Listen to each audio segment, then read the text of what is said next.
Youth embracing their future, a vision we can all support. Bringing practical skills to adults and youth, we are all able to live with courage, confidence, and connections. Welcome back to Discover You, the podcast. Today with me I have Bev Wenzel, Executive Director of the Rock Center for Youth Development and developer of Discover You programs. Welcome, Bev. Nice to be here. Thank you, Sam. So before we get into today's topic of growth mindset, tell me why Discover You programs? Discover You is so near and dear to my heart. So thanks for inviting me and having this conversation. So I think about it first. I think of Discover You as courage, confidence, and connection, right? So the idea behind that is that we focus on the whole child. We look at what it's going to take foundationally and through a skill lens to help our young people be the absolute best that they can be. So oftentimes as adults, we think about it, we recognize there's a deficit in our young people or that they could use extra skills. And we think, well, you should go be more resilient. Or we say things like, oh, I wish they had more of a growth mindset, or we're less afraid to fail. But then we don't really know even how to suggest that they do that. Or how to teach it to our kids. So what's interesting about Discover You is that's really what Discover You does. Okay. Is it helps give adults those skills so we can translate them to the young people in our lives. Okay. So, I mean, that makes sense. I can see why it's very important. So can we talk about growth mindset? Like, tell me what is growth mindset and what does it mean? So growth mindset is one of those foundational things, right? If I had to think about the programs that we lead with young people, I know our podcast, we've already done character strengths. I mean, growth mindset's right up there with character strengths as being where do we start?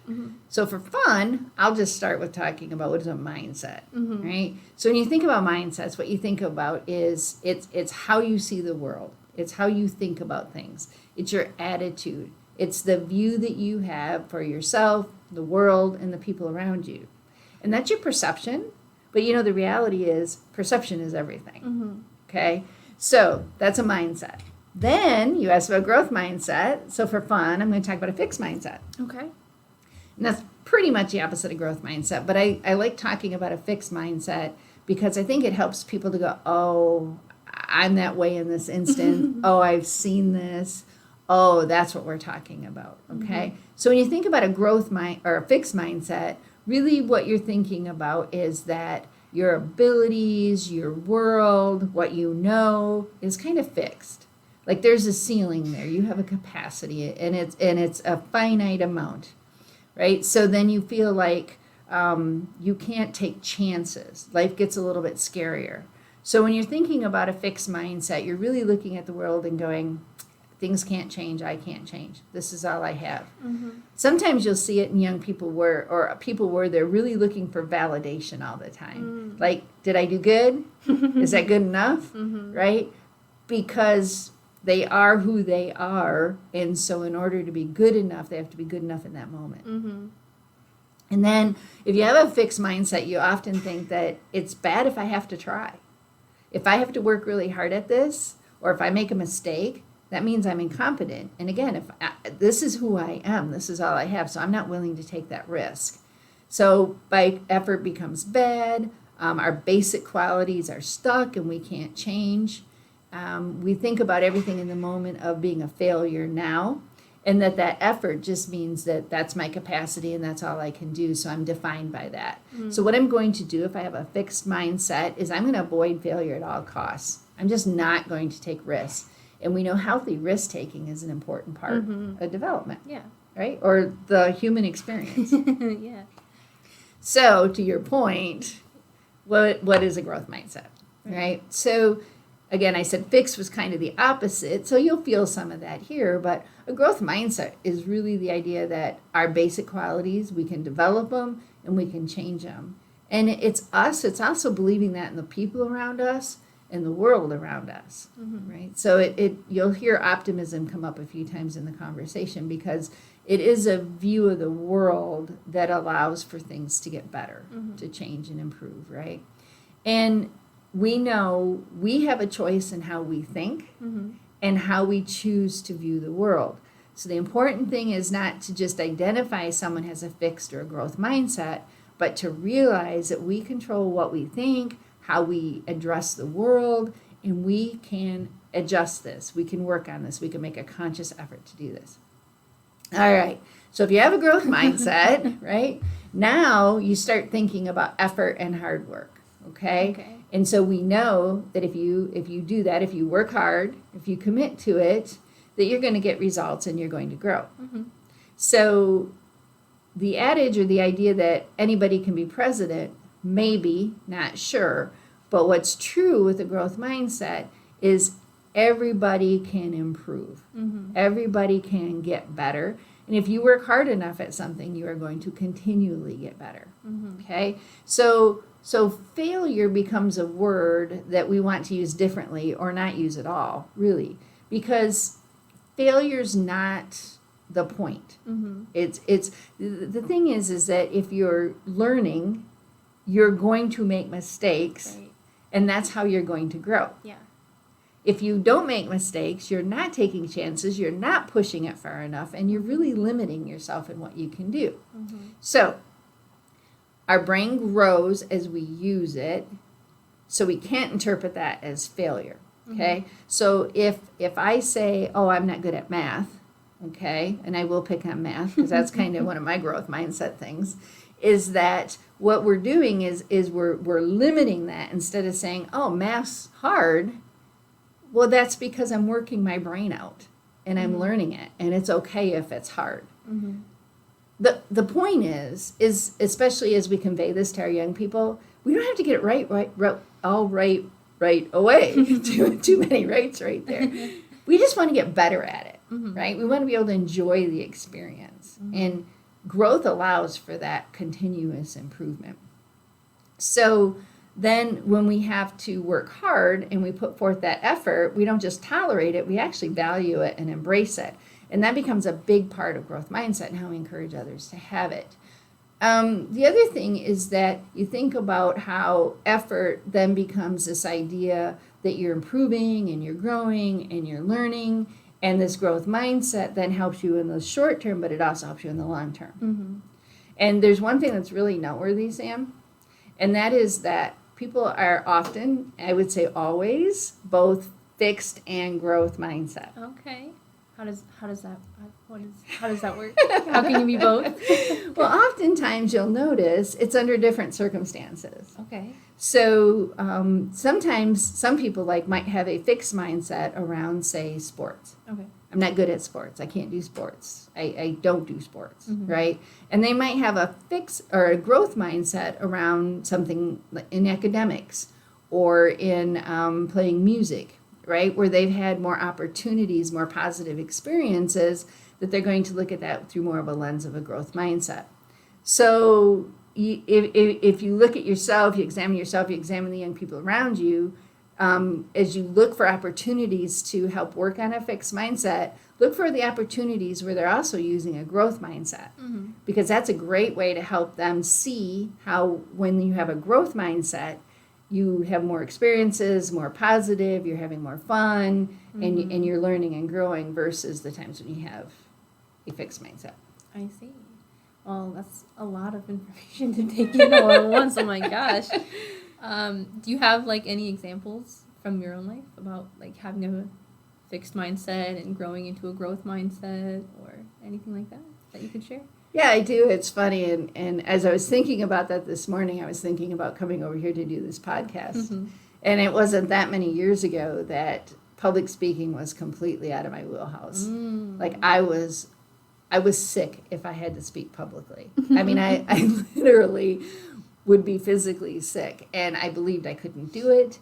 And I mean, I almost changed careers. Oh, wow. I was like, I am not a public speaker. I am not.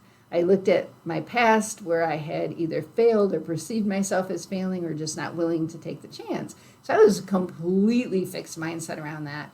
And then really at that point I had to step back and go, I can learn how to do this. Mm-hmm. I can choose to learn, right? So there was that point in the road. Either I choose to get a different career Mm-hmm. or I choose to learn and accept the fact that I can start speaking in front Yeah. of people.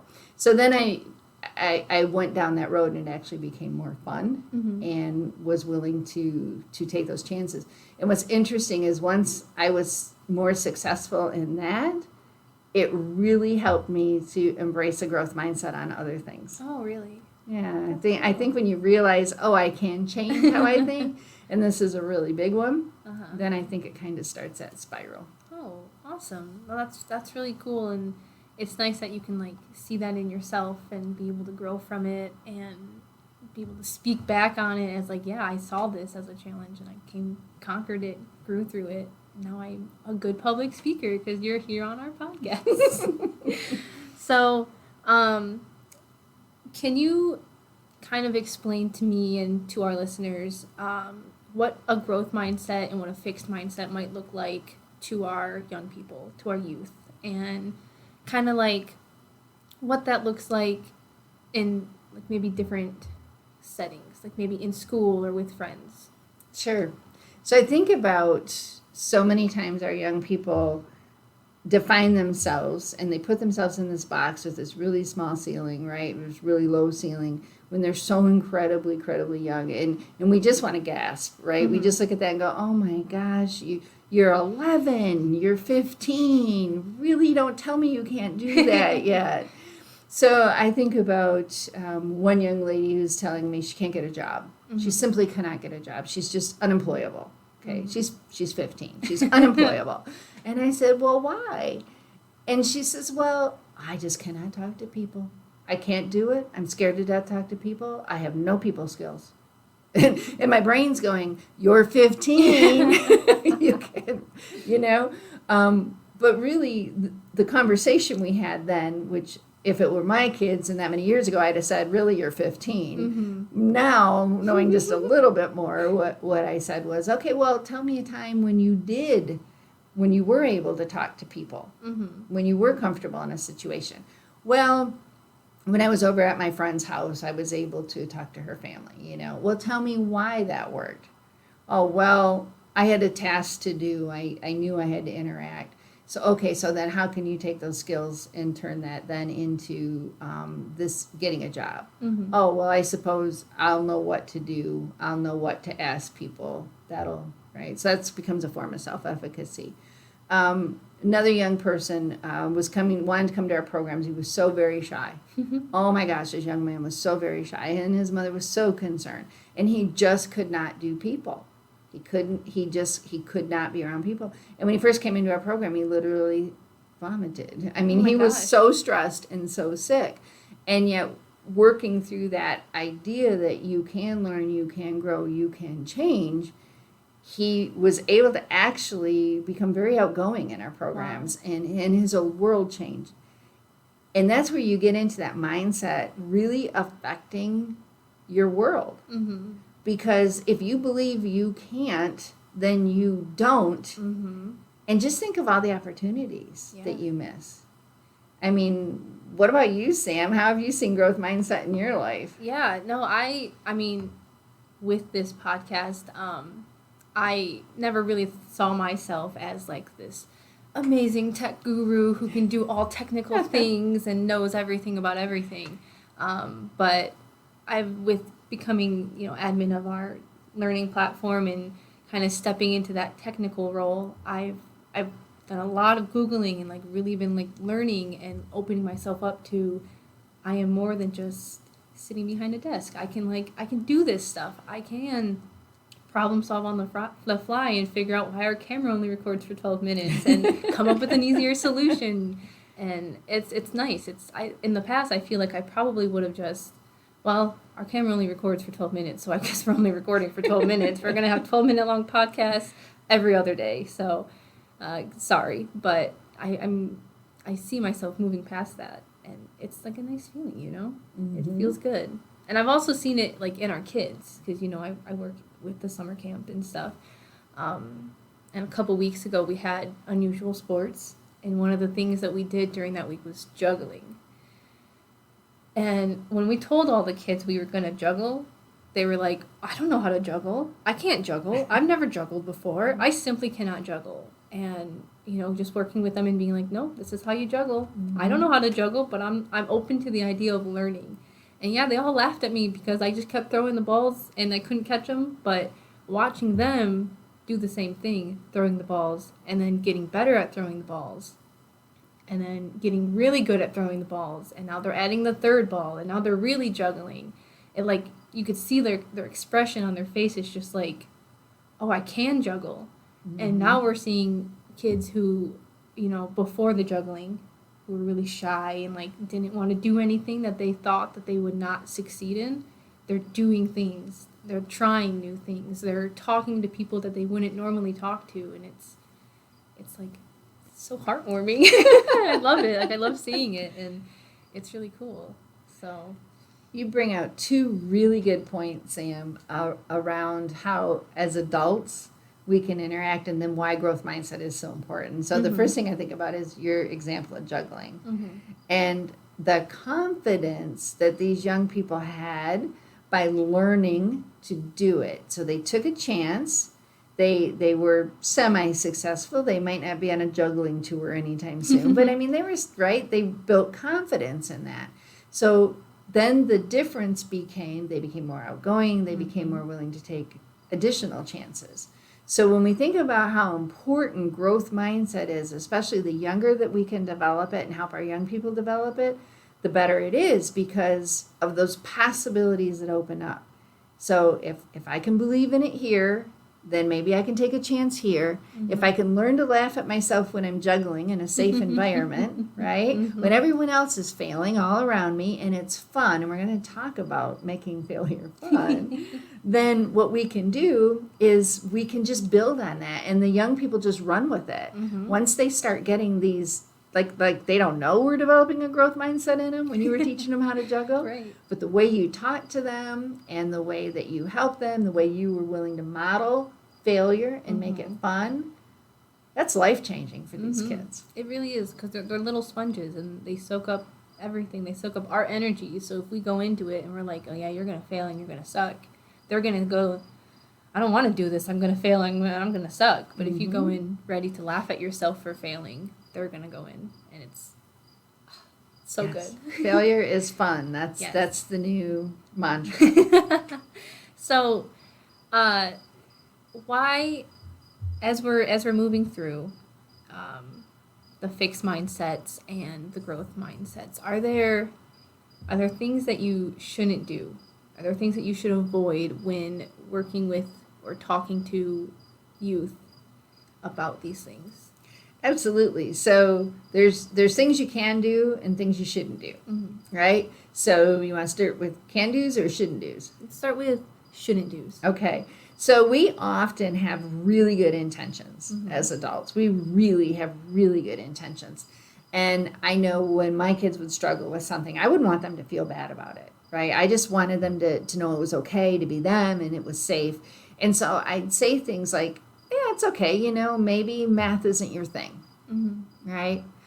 What I didn't know I was doing is perpetuating a fixed mindset, right?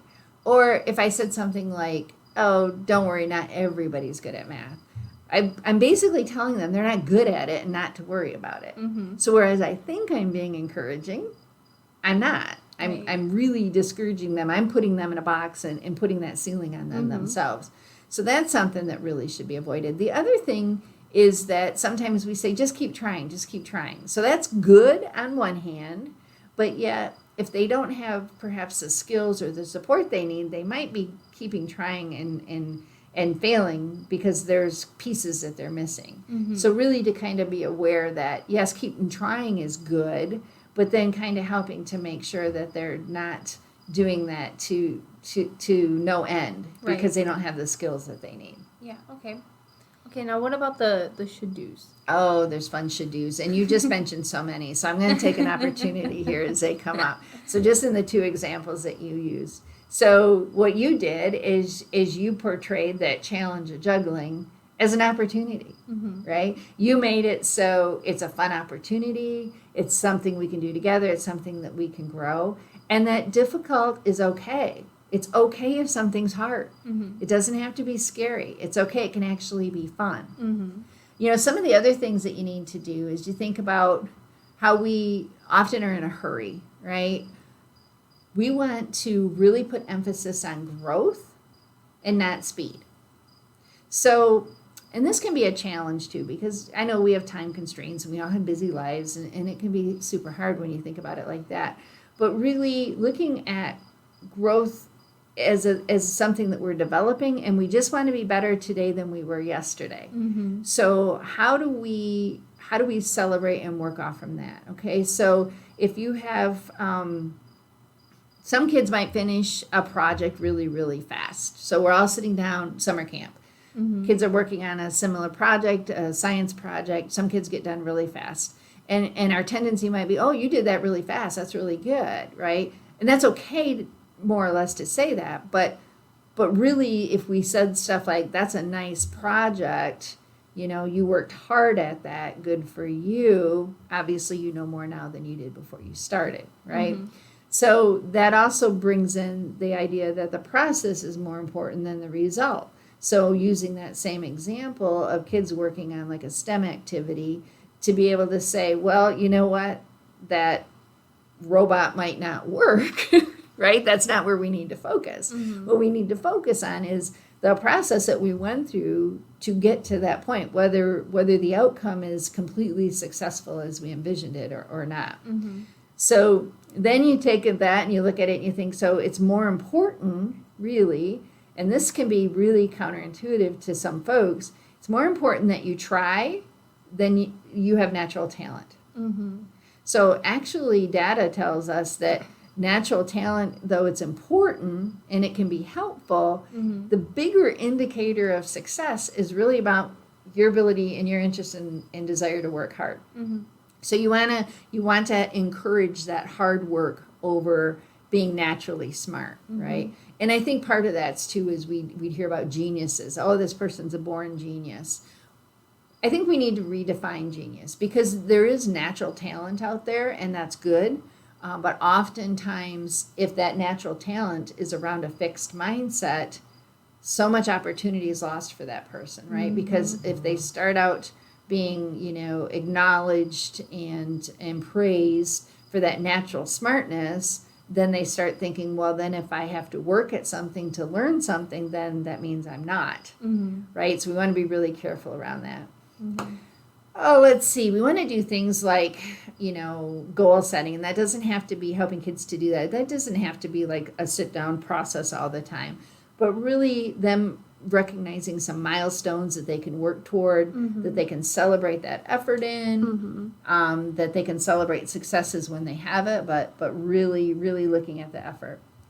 Another idea is we talk a lot about failing, right? So Mhm. failing is, I don't want to say we don't want it in our vocabulary, because it is an important part, Right. but failing is really learning. Mhm. That's that process. And I was in a principal's office one time, and I know this was very well intending, so things not to do, right? And she had a sign up that said failure is not an option, and it made me very sad, because right there she's saying your success is defined when you win, when you Mhm. achieve, when you don't give up. Mm-hmm. And we'll talk about giving up at the right time when we get to resilience too. So that's an issue. You really hit on the fact that it becomes an adventure when you take these chances and you can go. So I like that idea that learning, being part of that process, is an adventure, and it's not a straight path. And I would say especially when you're a teenager, but to all the adults out there, come on, the fun is in getting out there and trying something new and trying something different. Yeah. A good thing we can do for our kids is to really make it okay and normal to make mistakes. Yes. Oh my gosh, it's so important. I think our young people, I mean, even like people my age, we just don't like to fail. We don't like to not succeed in something. And then if we do fail, we're just beat up about it. And we get back on our feet and we, try again and we keep going, but that initial oh, I failed. I didn't do this right. And then those people who have the fixed mindset are like, okay, I'm not trying again. Mm-hmm. I don't want to do it again. I know that I failed the first time. I simply cannot do it again. And it's we gotta get past that. I don't like going back to your failure's not an option poster.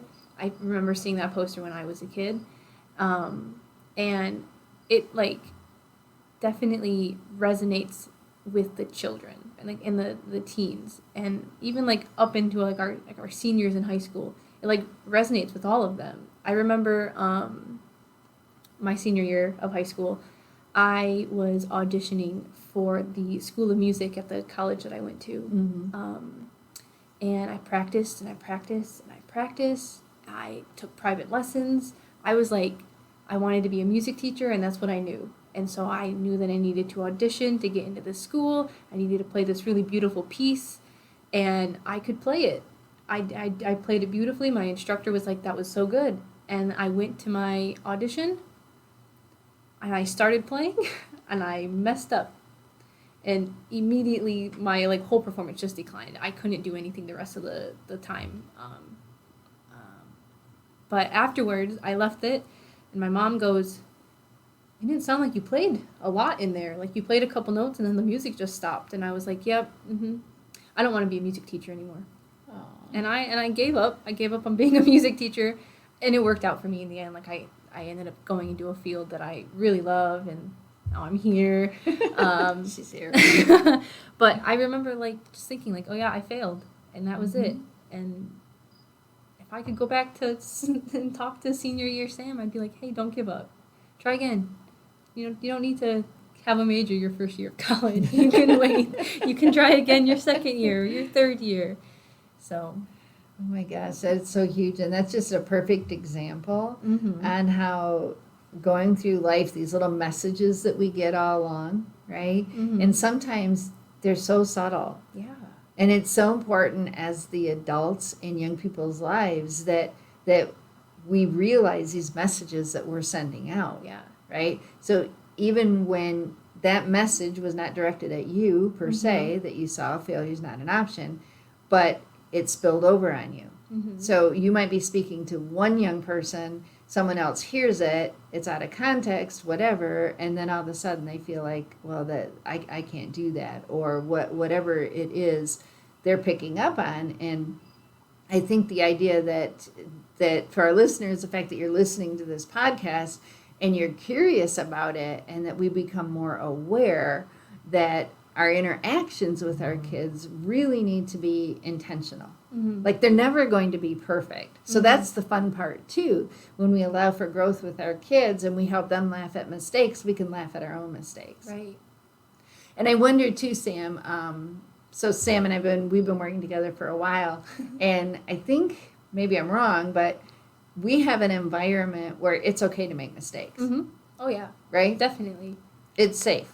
So if you were to come in my office and say, I tried this and it didn't work and I quit, I'd probably laugh and go, really, Sam, you tried it once? I know your abilities. So I think we're constantly saying, here's something fun, go learn and do it, and then come back and we'll figure it out together. Yeah.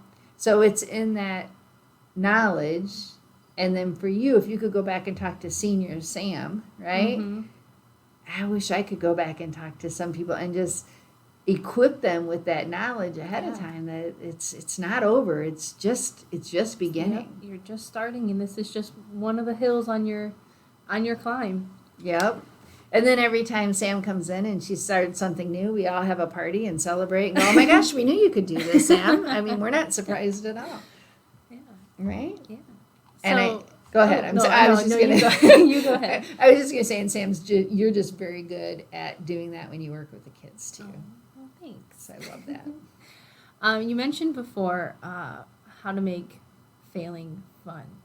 You want to like elaborate on that a little bit? Oh gosh, there's just so many ways to think about the idea that it's okay. And I think as adults, once we get okay with failure, so like if as an adult you're trying to help your young people and you're like, oh my gosh, I can't take that chance, I can't take that risk, you're really sending a negative message. So if you can get to the point where you're okay to fail and laugh at yourself, then that kind of helps the kids do it. So you just want an environment that isn't critical, that's more focused on how do we how do we just work towards something? And it can be difficult in a world that is kind of black and white and gives you, this is right or this is wrong. That it's hard to combat against that, and there will always be some of that in our world. So it might be harder to make failure fun when you're talking about a report card, right? That's a little bit more of a difficult time. However, we can still make it not the end of the world, and the fun failure can come in. It's one of the reasons I love our out-of-school time programs, right? Because we're just there to have fun. So everything we move forward is growth, and every time we fail, it's usually something you can laugh at, right? So it's okay if something spills. It's okay if something doesn't work out. And parents and teachers and adults out there with kids, they have their whole lifetime to get it right. This is fun. Right now we're planting the seeds that it's okay to take chances, and it's okay not to be perfect, and it's okay to be on an adventure and not always have the outcome that you thought maybe you were seeking. Yeah, definitely. Well, we are coming up on the end of our time. So, is there anything that you wanted to wrap up on? Last minute concepts or anything? Yeah, I think the one thing that was really profound for me, and I smile when I see people using it, is there's a 3-letter word that just really, really helps move growth mindset into a new game, and that's the word yet. So when I said I'm not good at math, if I add the word yet, really what's that saying is that just those 3 letters say, but I can work on it, I can get better at it, and this is something I can choose to do. So if you hear a young person say, well, I'm not good at swimming, just say yet. Right? Because if you want to get better at it, all you have to do is work on it. And again, you may not be in the Olympics the next time around, but you will be better at it than you were today. Right. That's I like that. Yet. Yet. That's nice. That's real nice. The power of yet. The power of yet. All right. Well, next time on our podcast, we'll be talking about social emotional learning and the the framework from the Castle Collaborative for Academic and Social Emotional Learning. Bev will be back with us. We'll also be joined again with Sarah, who we saw before. Remember, you can watch the podcast on YouTube, or you can listen to it wherever you listen to your podcasts. And we want them to have a growth mindset, right? So try something new. Use the power of yet. Try to tell your young people yet. And change failing to learning and celebrating your growth instead of just saying you failed. So. Absolutely. I've been thrilled to have here. I'll encourage you to just go out and fail today and then have a good time doing it. Yeah. Thanks for having me, Sam. Of course. All right. We will